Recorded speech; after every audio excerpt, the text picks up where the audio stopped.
సభకు నమస్కారం. వేదికని అలంకరించిన పెద్దలు, గౌరవ ముఖ్యమంత్రి వర్యులు, నాకు దైవ సమానులు నారా చంద్రబాబు నాయుడు గారికి, మరియు తెలుగు రాష్ట్రాల్లో ఎక్కడ ఎవరు ఆపదలో ఉన్నా, ఎటువంటి ఆపత్కర పరిస్థితులు ఉన్నా నేనున్నాను అంటూ ముందుకు ఎన్టీఆర్ ట్రస్ట్ ద్వారా ఆవిడ భువనమ్మ గారు ఎక్కడ బాధలు ఉంటే అక్కడ ఉండే భువనమ్మ గారికి, మంత్రులు కొల్లు రవీంద్ర గారికి, యార్లగడ్డ వెంకట్రావు గారికి, వసంత కృష్ణప్రసాద్ గారికి, అహ్మద్ బాబు గారికి, గద్దె రామ్మోహన్ రావుకి, మరియు కలెక్టర్ గారికి, అంతేకాకుండా వేదిక ఉన్నందరికీ కూడా నా నమస్కారాలు. ఇవాళ ఆంధ్రప్రదేశ్ రాష్ట్రం అంతా ఒక పండగ వాతావరణం నెలకొని ఉంది. ఎందుకంటే గౌరవ ముఖ్యమంత్రి నారా చంద్రబాబు నాయుడు గారు అధికారంలోకి వచ్చిన కాడి నుంచి సంక్షేమం, అంతేకాకుండా అభివృద్ధి రెండు సమపాలనలో తీసుకువెళ్ళే ముఖ్యమంత్రి వర్యులు ఉండటం వల్ల ఆంధ్రప్రదేశ్ రాష్ట్రం పండగ వాతావరణం ఉంది. ఇవాళ సూపర్ 6లో ఉన్న పథకాలే కాకుండా హామీ ఇవ్వని ఎన్నో పథకాలు, ఇవాళ సంక్షేమ పథకాలు పేద ప్రజల ముందు తీసుకురావడమే కాకుండా మనకి ఆంధ్రప్రదేశ్ రాష్ట్రానికి వారం రోజుల ముందే దీపావళి పండగ. అంటే మనకి ఒక గూగుల్ అనే ఒక సంస్థ విశాఖపట్నానికి తీసుకురావటంలో నారా లోకేష్ గారి యొక్క ఆధ్వర్యంలో, గౌరవ ముఖ్యమంత్రి నారా చంద్రబాబు నాయుడు గారి యొక్క సహకారంతో ఇవాళ గూగుల్ అనే ఒక సంస్థ రావటం వల్ల ఆంధ్రప్రదేశ్ రాష్ట్రం ఇవాళ దీపావళి వారం రోజుల ముందే జరుపుకుంటున్నాం. అటువంటి ముఖ్యమంత్రి వర్యులు ఆంధ్రప్రదేశ్ రాష్ట్రానికి ఉండటం మన అందరి అదృష్టం. దేశంలోనే అతి కొద్ది నాయకులు ఉన్నారు ఇటువంటి గౌరవ ముఖ్యమంత్రి నారా చంద్రబాబు నాయుడు గారితో పోల్చుకోగలిగిన నాయకులు.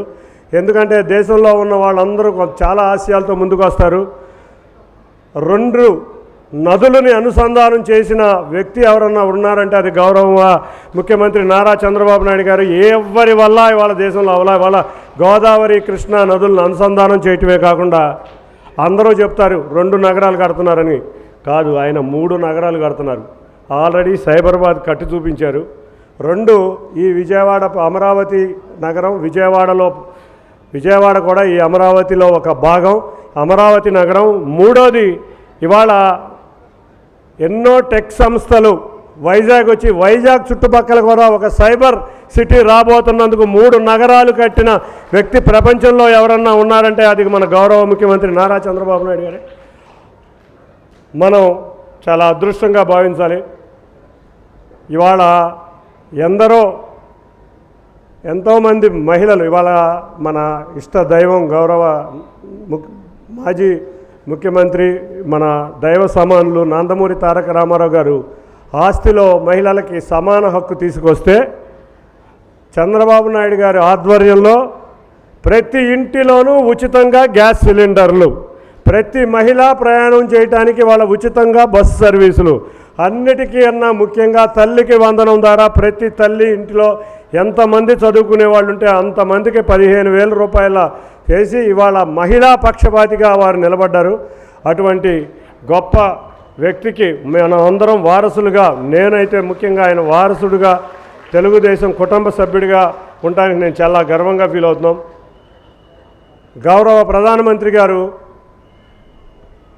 వికసిత్ భారత్ 2047, గౌరవ ముఖ్యమంత్రి గారు స్వర్ణాంధ్ర 2047, ఈ 2 సిద్ధించాలని వారు కోరుకునే ఈ రెండిటికి ఇవాళ ఈ జిఎస్టీ ఉత్సవం మనం చూస్తే దేశంలో అన్ని ఉత్సవాలు జరుగుండవేమో, ఒక్క ఆంధ్రప్రదేశ్లోనే 98,000 జిఎస్టీ అవేర్నెస్ ఉత్సవాలు జరిగినాయి. అంటే అది మన గౌరవ ముఖ్యమంత్రి గారి ఆధ్వర్యంలో నడుస్తున్న ఎన్డీఏ ప్రభుత్వంలో జరగటం. ప్రతి వాళ్ళందరికీ కూడా ఇవాళ జిఎస్టీ మీద అవేర్నెస్ కూడా రావడం జరుగుతుంది. ఇవాళ ఆయన అత్యంత రద్దీగా ఉండే ప్రాంతమైన బీసెంట్ రోడ్లో ఆయన జిఎస్టీ వ్యాపారస్తులు, చిరు వ్యాపారుల్ని, అంతేకాకుండా ప్రజల్ని కూడా పలకరించి విజయవాడలో ఒక 2 డబల్ దీపావళి చేసే కార్యక్రమంలో మొదట అక్కడ చేసి ఇక్కడికి రావడం రెండోసారి మాకు చాలా ఆనందంగా ఉంది. విజయవాడ నగర ప్రజలందరికీ ఏదైతే ప్రధానమంత్రి గారు చిన్న పరిశ్రమలు పెరగాలి, ఎంఎస్ఎంఈలు పెరగాలంటారో, గౌరవ ముఖ్యమంత్రి గారు ప్రతి ఇంటిలోనూ ప్రతి ఇంటికి ఒక ఎన్ ఎంటర్ప్రెనర్ ఇన్ ఏ ఫ్యామిలీ అని ఆయన ఏది ఆశిస్తారో ఆయన P4 పేదలకి, ధనికుల దగ్గర నుంచి పేదలకి, అట్టడుగు వర్గాలకి సహాయం అందే విధంగా P4 అని ఆయన ఆశయంతో ఏదైతే ముందుకు వెళ్తున్నారో, ఇవాళ the society for vibrant Vijayawada వారి అడుగుజాడల్లో ఈ కార్యక్రమాలు నిర్వర్తించడానికే ఈ సొసైటీ ఇక్కడ వచ్చింది. చంద్రబాబు నాయుడు గారు ఒకటే చెప్తూ ఉంటారు, టూరిజం ఏ ఇజం లేదు, టూరిజం ఒకటే మిగులుద్దని. ఇప్పుడు కాదు, ఆయన 15 సంవత్సరాల ముందే చెప్పారు.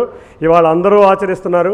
ఇవాళ ఐటీ అందరూ అనుకునేది ఐటీ పరిశ్రమ ఒకటే చంద్రబాబు నాయుడు గారు పేటెంట్ అంటారేమో, కానీ క్రీడలు ఎప్పుడూ national games, Afro Asian games హైదరాబాద్లో చేయటమే కాకుండా ఇవాళ ఫార్మా ఇండస్ట్రీ హైదరాబాద్లో సెటిల్ అయిందంటే ఆ రోజు ఆయన చేసిన కార్యాచరణల వల్లే ఇవాళ జినోమ్ వ్యాలీ ప్రపంచానికి ఇవాళ మెడిసిన్ అందించే గొప్ప ఏరియాగా పెద్ద పెద్ద సంస్థలు రావడం జరిగింది. అంతేకాకుండా ఇన్ఫ్రాస్ట్రక్చర్ హైదరాబాద్కి వచ్చింది. అదేవిధంగా ఆంధ్రప్రదేశ్ రాష్ట్రం వచ్చే 3 సంవత్సరాల సమయం లోపల వారు చెప్పినట్టు 20 లక్షల ఉద్యోగాలు ఇవ్వటమే కాకుండా ఇక్కడ ఉన్న యువత ఇక్కడే ఉద్యోగాలు చేసే విధంగా ఆర్టిఫిషియల్ ఇంటెలిజెన్స్లో, అంతేకాకుండా data centres for artificial intelligence, అంతే అమరావతిలో క్వాంటమ్ వ్యాలీ, ఇవన్నీ వచ్చి ఇక్కడ ఉన్న యువతకి మరిన్ని ఉద్యోగాలు వచ్చే విధంగా ఈ ప్రభుత్వం ముందుకు వెళ్తుంది.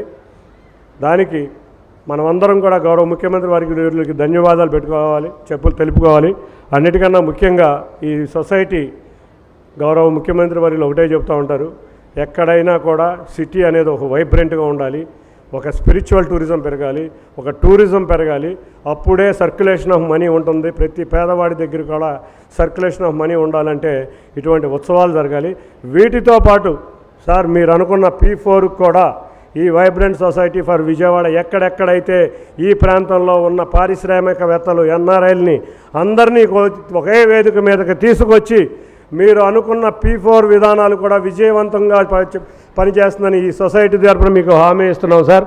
తప్పకుండా విజయవాడ నగరమే కాదు, ఇక్కడ ఉన్న ఈ ప్రాంతమే కాదు, ఆంధ్రప్రదేశ్ కూడా మీరు అనుకున్న ఆశయాలు అనుగుణంగా ప్రయాణిస్తామని తెలియజేసుకుంటూ అందరి తరపున, ఈ విజయవాడ నగర ప్రజల తరపున దీపావళి శుభాకాంక్షలు తెలియజేసుకుంటూ ఇక్కడికి వచ్చిన భువనమ్మ గారికి మీకు మరొక్కసారి దీపావళి శుభాకాంక్షలు తెలియజేస్తూ విజయవాడ ప్రజల తరపున ఈ అవకాశం ఇచ్చిన పెద్దలందరికీ పేరు పేరున ధన్యవాదాలు. Thank you sir. ధన్యవాదములు సార్.